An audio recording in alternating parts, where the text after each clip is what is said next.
Meticulous Moments audience, thank you so much for joining us for yet another enlivening session here at the Meticulous Moments podcast, where we facilitate community upliftment through leadership development. And today we have the honor of spending time with the one and only Mark Stas. Welcome, Mark. Hi, Juanita. Hi to all. Thank you so much for making the time for this interview, Mark. Would you like to tell the audience briefly who you are and what you do? Yeah, it's first of all a pleasure to be here with you on the podcast. So for me, it's a true pleasure.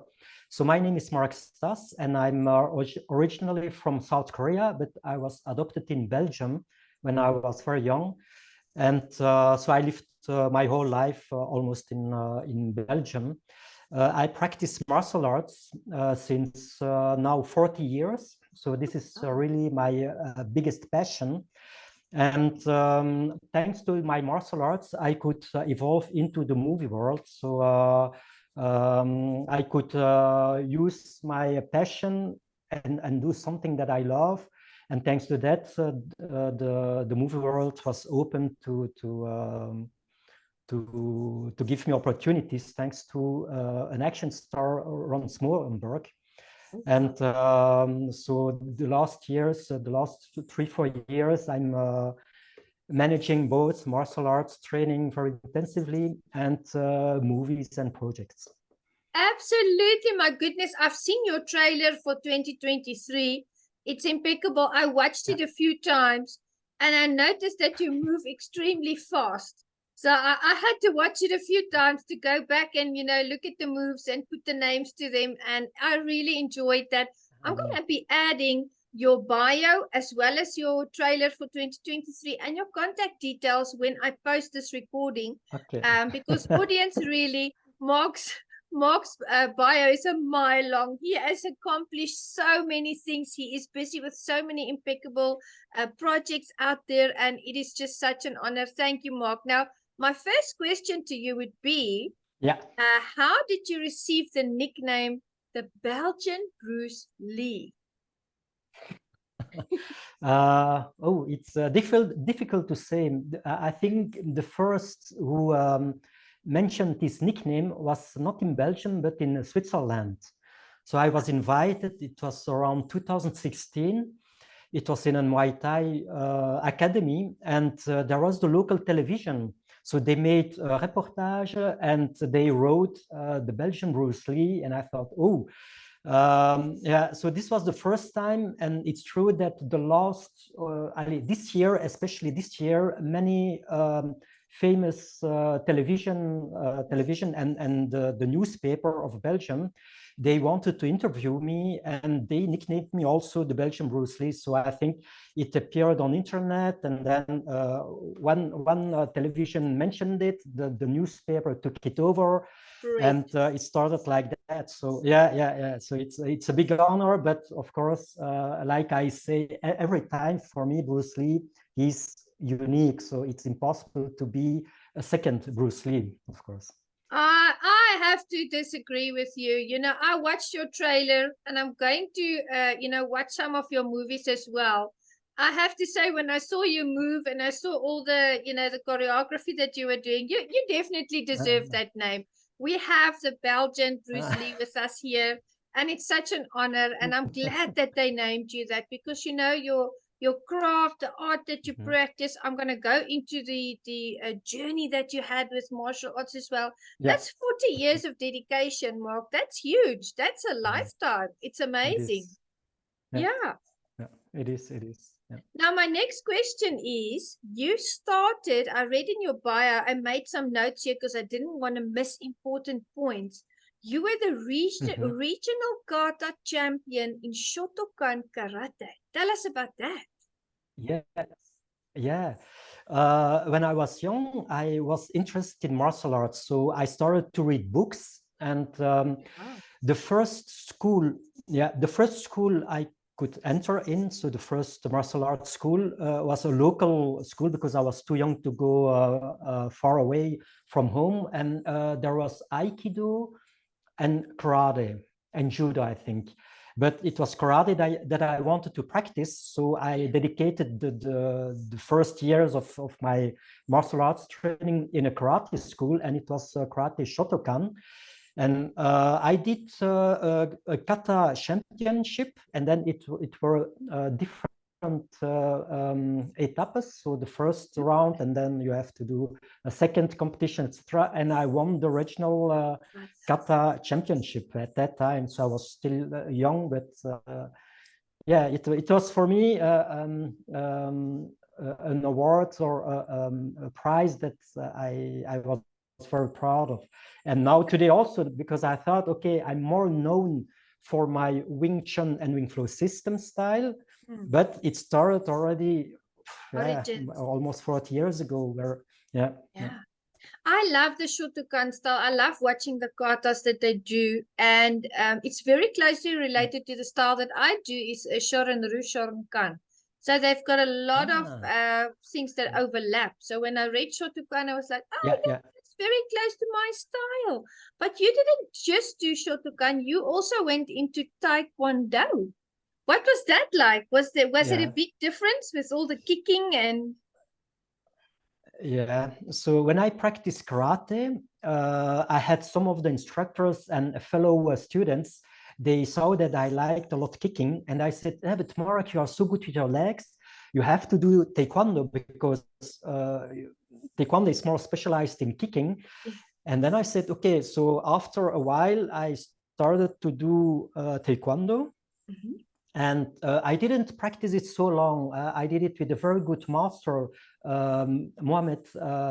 Mustafa Aku. And he's still today, I still have contact with him. And I practiced it, I think, 2 years, around 2 years, 2 years and a half. And then I had to stop because I had to study, and I moved abroad for my studies. So, but I changed from karate to Taekwondo, and it's different because karate, I remembered it was, I would not say more strict, but it had a very good structure in the Kihon training, in the solitary training. The techniques were really well balanced between punching, kicking. I did a lot of katas. And in Taekwondo, it was more, not free, but it was more liberated in the movements. And I learned a lot of kicking, but it was quite different. When I compare with karate and Taekwondo, the strictness is different, but the kicking is marvelous. I loved it a lot because the kicking is spectacular, and also it's you have to train a lot to be very good. I was good, but when I look back, then I thought I was not so good, you know. So I invested now much more energy and dedication in the style of Wing Tsun, Wing Flow system. Than what I did in Taekwondo. I trained also a lot, of course. I trained every day, but I think I was still young to have this training passion. I trained hard, but differently. So I was younger, but I loved it, and I saw also people that were very, very good in Taekwondo. And when you see now on YouTube and on internet, you see things that you say, incredible. It's incredible. Absolutely. But I was not in that category. Yeah. Oh, at that time. At that time. Yeah. Okay, wonderful. But I think, it was a part of shaping you into the martial artist that you are today. And, it's always good to train more than one style. It's always good to tread in new waters. Like I went to New York in January, and I went to a Kung Fu studio, and Kung Fu is completely different from my style. It's more flowy. And the forms are just the footing, everything was different. And I had such a great time. And I felt so edified when I left that dojo because I'd learned something new. And I think that's what martial arts is about, challenging yourself, always learning new things and putting everything together. And that's exactly what you did, because you made a new style, the Wing Flow system. So tell us about your style. I'm very curious to learn. Before I created Wing Flow system, I practiced the Southern Chinese martial art Wing Tsun. So this goes back almost 30 years ago. So I discovered this martial art. I practiced already very intensively martial arts. And when I read an article about this Wing Tsun, I thought, wow, this is exactly what I want, because I practiced karate, taekwondo. I discovered Jun Fan that I practiced a few months, and I did a hybrid system with boxing, kicking, etc. But when I read this article, I thought, oh, this combination between soft and hard, and of course, Bruce Lee was the main person who popularized Wing Chun. I thought, okay, this is the art that I want to do in theory. And in the article, it was something that I said, this is it. So I went in Germany, because Belgium is close just to the border of Germany. And there was one very famous Wing Chun master, Sali Afchi. He was considered one of the best fighters in the world. And I went to his place. So it was not so far. I went by train. And when I discovered that, I thought, wow, he's approximately my size, but very good. He's when you say the best, one of the best masters in this style, it's definitely Sali Afchi. Till today, to me, I have a lot of respect, because he's very passionate. He trained very hard, and he has a very high level. So he was the one who showed me the system, and I was like, this is not possible. It is like Bruce Lee, very quick, and wow. And then I decided to move out of Belgium, to quit everything, and to live in Germany to train every day.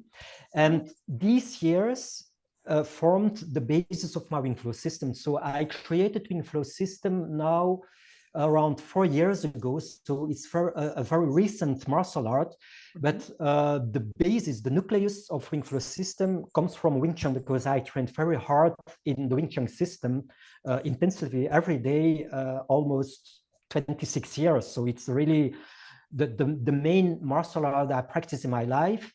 Yeah. And at a certain moment, I decided to quit the last federation due to disagreements, politics, etc. So I thought, no, I'm a martial artist, and I don't want to be involved in all these political things. So this is the reason why I created something. So of course, Wing Flow system is created out of the Wing Chun style, but it has been modified a lot. So there are movements in Wing Chun that I don't do. It's also more dynamic. And when I speak about Wing Flow system, then I would say that it has a personal defense aspect, and it evolves into the martial art. It mixes soft and hard elements, and it emphasizes more the correct biomechanics. It focuses on rapid, explosive, and precise actions of hands, feet, knees, elbows. And it combines, of course, this fantastic tool of sensitivity and visual reactions. This is something that attracted me in the beginning in Wing Chun. It continued to be part of my training regime. And of course, in Wing Flow system, it stays one of the main aspects. I think many people ask, what is the difference of Wing Chun and Wing Flow system? I think it's the dynamic. So I have a different way of moving, but of course, it's all also thanks to my Wing Chun training that I could gather the economy of motion, have an insight in how to translate forms into body mechanical movement. Yes. And yeah, so to create a style, it's not something that you invent like that. So I think people, they don't always understand that the many years, I train now 40 years. So when you create something, it gathers all the years of experience. And this is important, that you cannot skip and say, this I don't do anymore. It's part of you, you know. For example, Wing Flow system is Wing Flow system, but in the movies that you saw, the trailer, I do also a lot kicking in the movies. So, and this is also thanks to my Taekwondo training that I'm still good in kicking. So absolutely, it's like you said, all the years of training, no matter which martial art, it gave me a very good background in a personal development, experience, and expression. And this is something, especially in movies, I can use the full potential of the martial arts I practiced before. So this is, an inflow system is a personal creation, but is more focused on a biomechanical combat system with a result of long-term result. This is really something that I want to do, and not something that is limited with age. This is really important. It's wonderful. It's absolutely wonderful. You know, as I sit here and listen to you explaining your wing flow system and how everything came together, I'm like a kid in a candy store because I love to talk about martial arts. And there's a difference, Mark. I'm sure you will agree with me between tournament karate, where we do the kata or the forms, or we do the weapons we show, or we do the kumite because the kumite is here. There's a big difference between tournament karate and street fighting or street karate, because what you do in your kata, you have to understand what that move means. You have to know the bunkai. If you don't know the bunkai, you have no idea what you're busy doing. And when you get into that situation on the street, your kata is not going to work in those exact same steps. So I can hear from what you're saying that you understand what those moves mean, how to apply them, and what effect they will have. Yeah, I think the every martial art, you know, when I practice karate, I got books from a famous French writer, Roland Habersetzer. He's one of the famous karate practitioners. I think he's now 10th dan, and he was the first, one of the first black belts in France, so very good. And at that time, in the 80s, there were only a few books available in French, and I had one of his books. And when I practiced karate, I already knew katas because through the books, I was training alone at home. I practiced katas, and it is passionate. I think every martial art has specific parts in it. Like in karate, you have the katas, but you have many katas. I remember when I practiced karate, I knew, I think, 11 or 12 katas. And I loved it a lot. So I was training. And a little bit like in inflow system, we have forms, you know. So I have, for example, 3 anti-hand forms. I have one wooden dummy form, and then I have also two weapon forms. But the art to master a form, it's not knowing the form. It's really to have an in-depth knowledge of the movements, how to practice it, have an insight. It is not only a movement. You have to understand the concept behind every kata. It's like karate. Karate has many katas, and every kata has a kind of a meaning. It has a specific meaning why this kata has a name of for example, Teki Shodan or Jion or Kankudai. It has a name, and around this name, the kata is specific, built around a concept, and this is important. So I think every martial art has physical movements, but necessitates also a background and a knowledge of it. And this is important. It's a little bit like, for example, biomechanics for me, because I have a degree in physiotherapy. So thanks to that, I know how to use the body.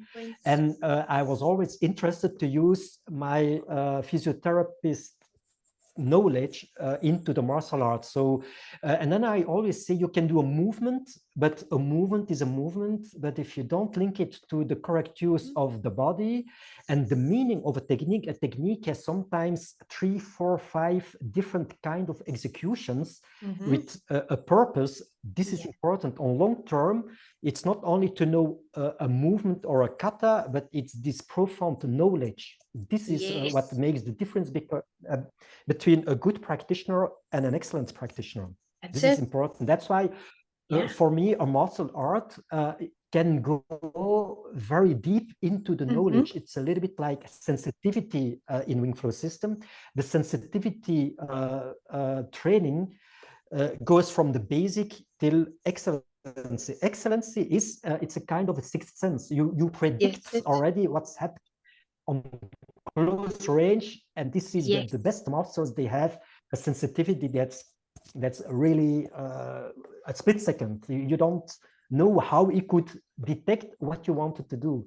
And I think every martial art has these kind of levels of mastery.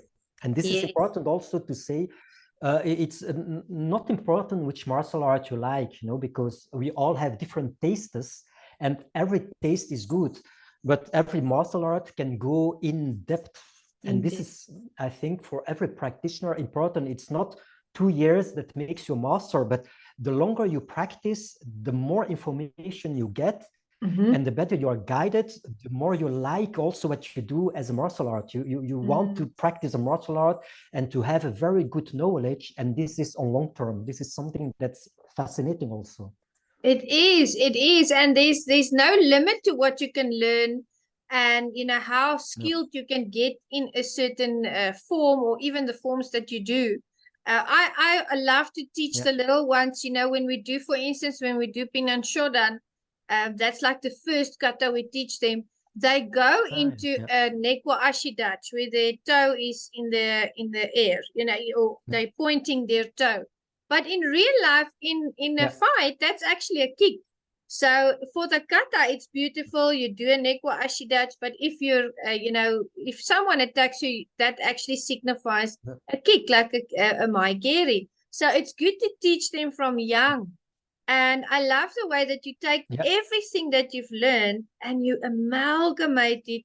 And the pressure points, how the body works, if you do a certain move, the head's going to come forward, and what has to follow on that. So absolutely incredible. And we keep on learning. I love learning the bunka. I love learning. What am I doing? I'm putting my pinky to pinky. Oh, I've just broken someone's neck. So that signifies, I broke their arm or their neck. So there's a lot of intricacies. And I think what's wonderful about the martial arts, and that's why I'll do it until the good Lord comes to take me one day, is it keeps changing us. It keeps shaping our character. It really keeps bringing new information to light. So you have conducted multiple seminars where you explain the biomechanics, where you explain, how it works, what you are doing in that situation, teaching the people. Tell us about your seminars and what it is all about. I traveled a lot, so I think since 2016, my videos became very popular in the world. And many wanted to invite me to discover, is it possible to show us what is your Wing Flow system about? So I traveled in Thailand, I went to Brazil many times, I went to Argentina, I went to Miami, I went to UK, Canada recently, in Quebec, and Europe, of course. And I think I teach them situations, but more how to use the body into techniques. So the techniques you can practice, but there are always certain body mechanical points which are important. If you want to be quick, you have to master certain points, how to position the body, how to create speed. It's all about biomechanics, Of course, it's not something that you do in one time. You need to train, but I think if you are guided by the use of the body, because if you are small, you cannot be like this big, like Arnold Schwarzenegger. And this is all about biomechanics. I always say martial arts normally has been invented not by the strong people. It was more like people who needed it. So that means also there is a kind of intelligence, how you have to use your body, how you will perform movements. There are certain techniques which are better suited for small people, and there are other movements which are better suited for people who are taller.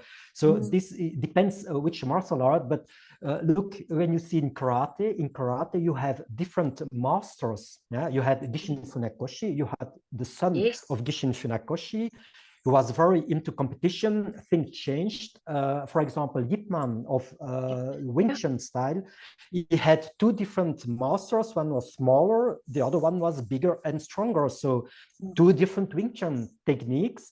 And that's why it's important to know, through my seminars, I could show them that with my body, the body that I have, I'm not tall, so I'm not 1 meter 80, but with the body I have, the size I have, I could show them how you can create power, how you can create in martial arts certain powerful movements.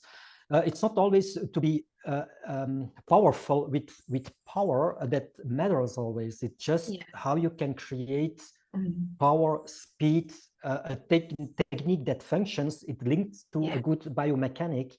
And sometimes, most of the time, what I see is this economy of motion. The economy of motion is something that many, I would say 95% of all the practitioners that I met, they forget economy of motion. So if it's 3 centimeters, it's 3 centimeters, you know, and that's why precision in technique is very important. Proximity. Of course, the seminars are very, it's not one aspect that I teach. I teach things in the self-defense part.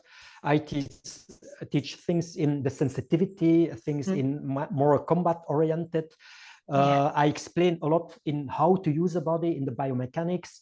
When I see there are people from Wing Tsun or Jeet Kune Do, I can more go into this direction, because Wing Flow system is more linked to the art of Jeet Kune Do, Wing Tsun. There are aspects that are similar to boxing, because I have more rotational power movements. So this is also how boxers they see. Then I say, yeah, but the boxer has body mechanics that for me generates huge power. And this is one of the aspects that for me is important in Wing Flow system, because it's part of the system also. So when people like kicking, I can show them how I would kick, or how I would use my body to kick in a different way. So my knowledge is very broad, because I practice more than one martial art, and I always trained my whole body, kicking, punching, close range. So I think this makes also, when I meet people from karate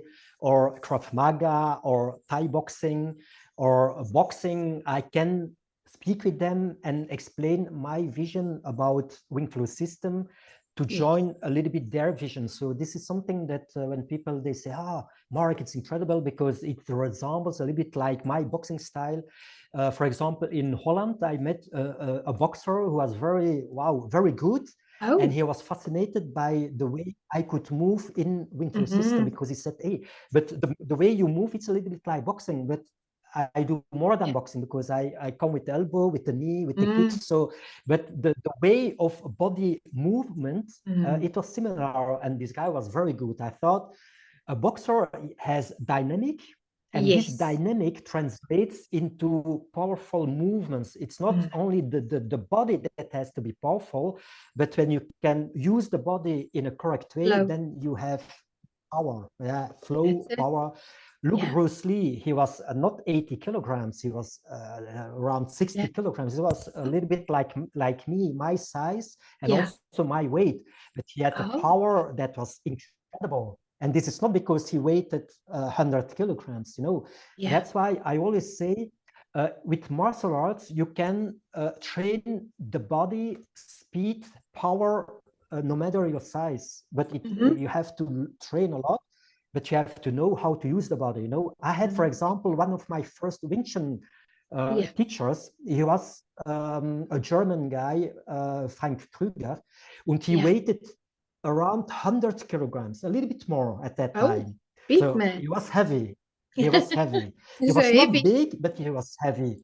And I can tell you, Juanita, he was quicker than me. His movements, they Oh, were, wow. yeah, he was very quick. And that's why I thought he weighed 100 kilograms, but I Yeah. was quick, but he was quicker. Oh, And I wow. said, how is it possible? And Yeah. because he trained a lot and he had a really relaxed way of moving, but his attacks were, it's unblockable. And that's why I always thought, hey, it's Yeah. not because you are heavy that you are not quick, Yeah. but it means also it's not because you weigh less that you are not powerful. You understand? So Oh, I this is do. through martial arts.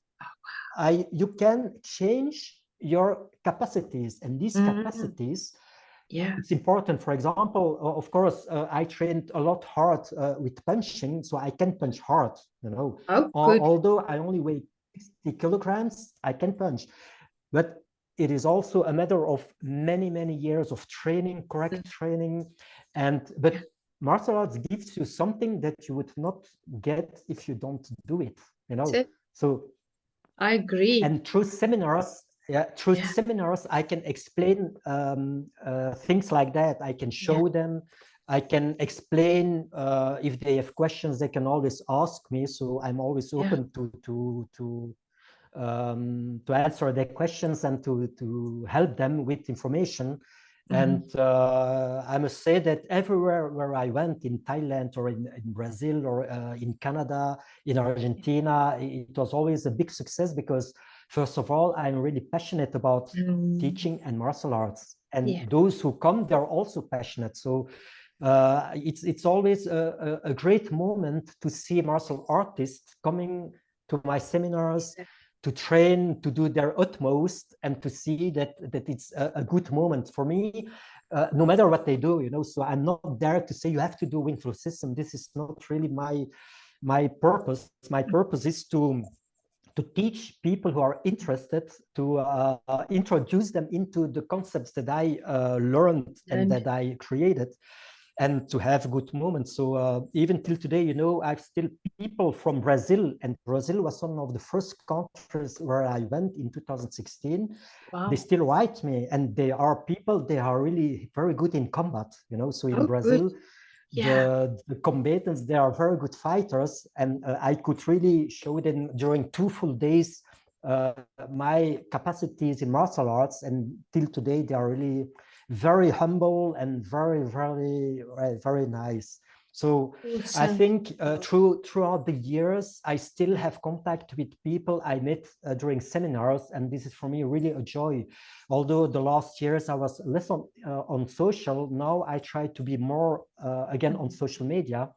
But I think the beautiful thing is in the world where there are so many martial arts and so many creations, that there are still passionate people, and this is what interests me, you know. So I'm more for quality than quantity, and to be able to meet people who are also passionate about their martial art is something that makes me very happy to see them, to meet them, and also to be able to conversate, you know. So this is it's amazing. So this is something very beautiful in the world of martial arts, without being too rigid and to say this is the best or mine is the best. This is not the purpose of a good martial artist, you know. Not the purpose. That's why I do several, you know, I've started Qigong as well to move into that area. I'm training a little bit of Kung Fu now, although it's online. And it's good to branch out. We do self-defense at the dojo, and kickboxing and boxing as well. There's a difference.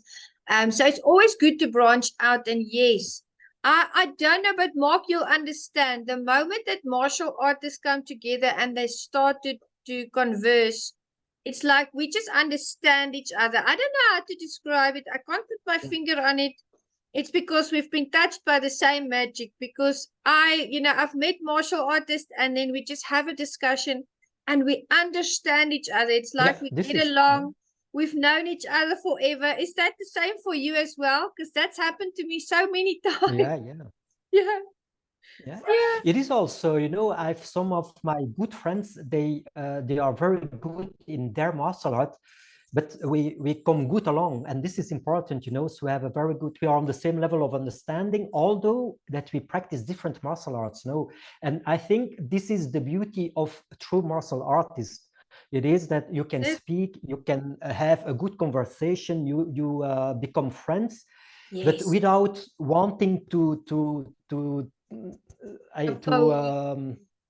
yeah, without telling, showing that your style is better. This is not the purpose, you know. No, It's not at all. in the end. In the end, it's just I go my way, you know. So I choose to create Wing Tsun system. This is my path.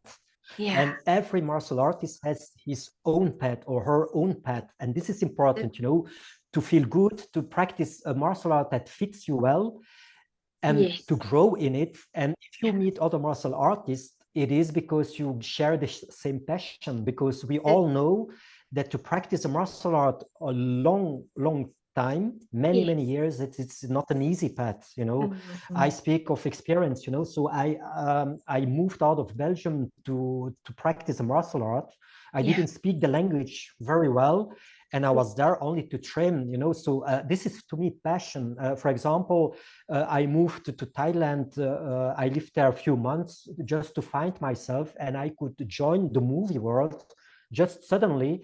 But it is because you have things in life that you don't expect, that you always are grateful also, you know. So I'm grateful that I love so much martial arts, because it gives me a passion in my life, and life goes so quick, you know. When I see 1 year, 2 years, 3 years, 10 years, 20 years, when I look back, when I went to Germany, it is now 30 years.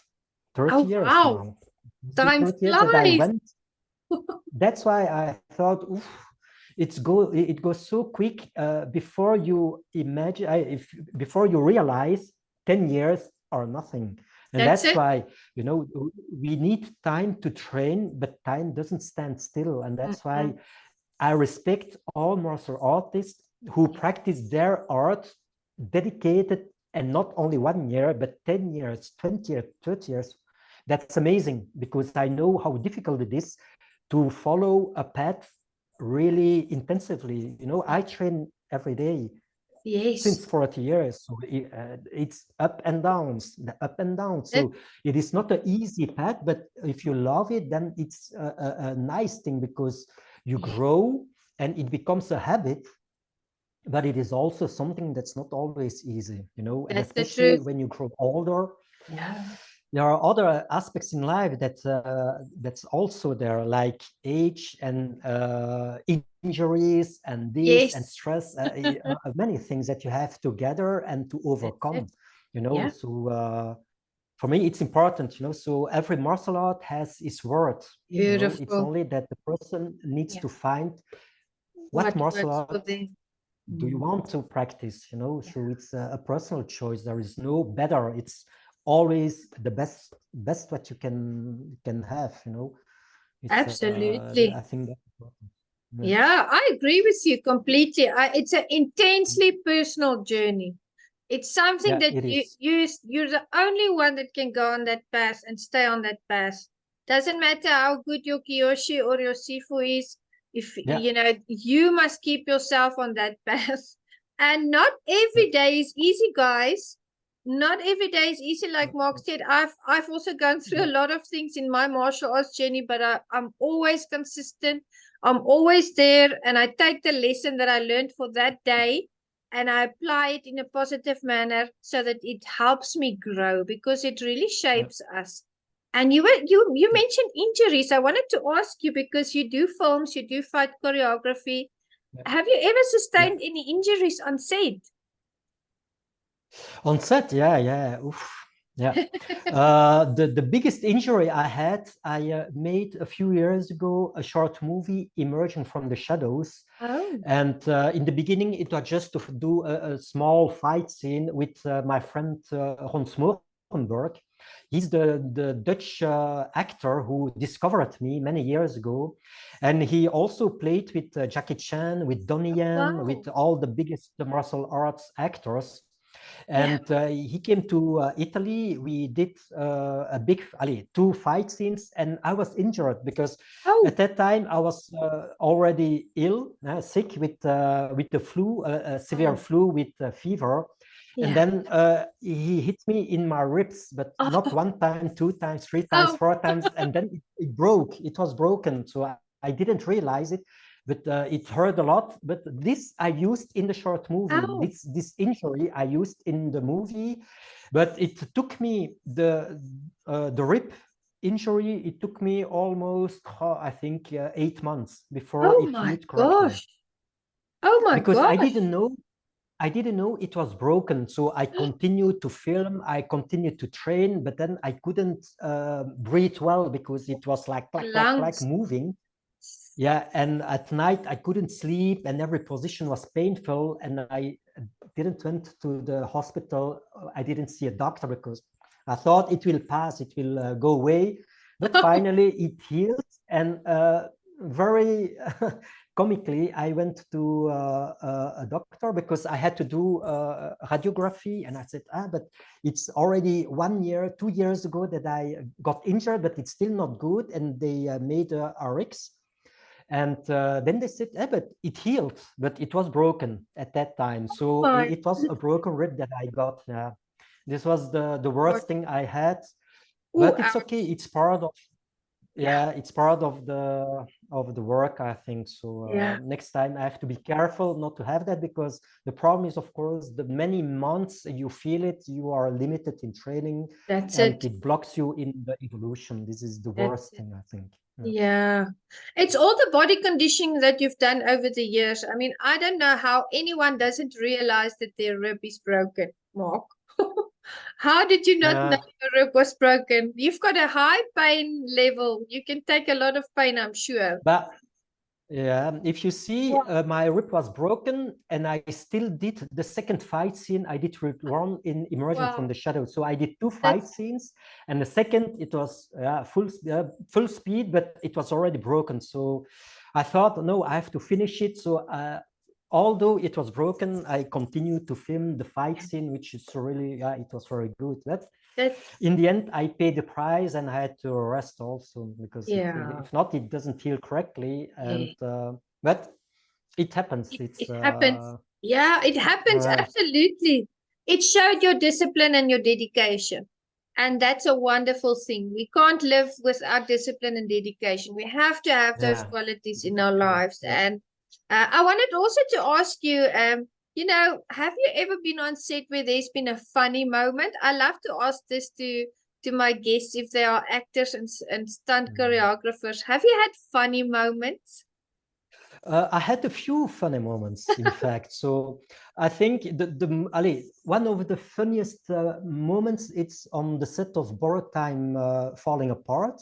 A movie where I play one of the main actors next to Patrick Kilpatrick, Alan Dalaby. It's an action movie that has been created by Alan Dalaby, and he won a lot of awards. I was also one of the main choreographers of this movie, and I could win awards in Las Vegas, Chicago, so very happily. And on that set, I had to film, so I had to go down on my knees, and the last scene, and there was a big dog. And at the moment that I had to be more emotional, the dog came on my back like this, and I was like, hey, what's happening? But it's a huge dog. This was something that I thought, hey, what's this? So this was very funny. They didn't use it, of course, in the movie, but it was funny because I had to prepare myself to go on my knees, and the big dog was behind me, and he jumped on my back at that moment. So I thought, oh no, it was too hilarious, but it was funny. This was one funny moment. Yeah, absolutely. He probably saw you kneeling, and he thought something was wrong, so he wanted to comfort you. And I think that's awesome. I'm going to remember that one. Absolutely. Well, we've learned so much from you, Mark. I mean, you and I could literally talk for hours. So I can just see that happening very easily. And as we come to a close on this session, I just want to say thank you so much for making the time. I know you are extremely busy. You're very dedicated. Your time is precious. And still you are here recording with me and doing this for the Meticulous audience. So thank you so, so much. We appreciate you. And I want to ask you a final question. You've done martial arts for 40 years. You're dedicated. You're always there. You're learning. You're evolving. You're growing. You're helping to empower people. You educate them. What are words of wisdom that you want to leave them with? Yeah. First of all, it was a big pleasure to be here on the podcast with you, Juanita. Really nice. And like you said, I could speak for hours and hours. So I think that's also the beauty. After so many years of practice, there are a lot of stories to tell, you know. But beside that, yeah, I think in martial arts, success is not always measured by the destination, but more by the journey. And that's why, you know, after 40 years, I'm still so passionate about martial arts. And this cannot be because I want to have a final result. It is because I always enjoyed training. You know, since I was a little kid, I trained every day without knowing why. In fact, you know, I was training and I was happy. I was like full of energy. And that's why, to me, I think success is not measured by the destination, but by the journey. And that's why we have to embrace every challenge as an opportunity to grow. You know, Yes. people like Bruce Lee in the 60s, I think it was a difficult moment for an Asian person to be in America and still to be a legend. And that's why I always say that you can have achievements in life, but they need to inspire you to continue pushing your boundaries. You know, every difficult moment in life, it's not the end. You know, you will grow over it, you will go over these moments, but you cannot give up. That's why it's always sad when I see talented people, talented and passionate martial artists, they stop training because one of another reason. It's always sad. You know, life is not easy, but to quit in something that you can find joy and beautiness, this is for me something that I would say never give up on something that gives you joy and pleasure. This is the most important thing. That's wise words, and we appreciate you so much, Mark. And audience, we have but scratched the surface with Mark. We'll have to do another session because there's so many other questions that I have for him. So thank you so much, Mark. Have a beautiful rest of your Friday, and we'll chat soon. Thank you so much. Many, many thanks, Juanita, and have a nice evening. Bye. Bye.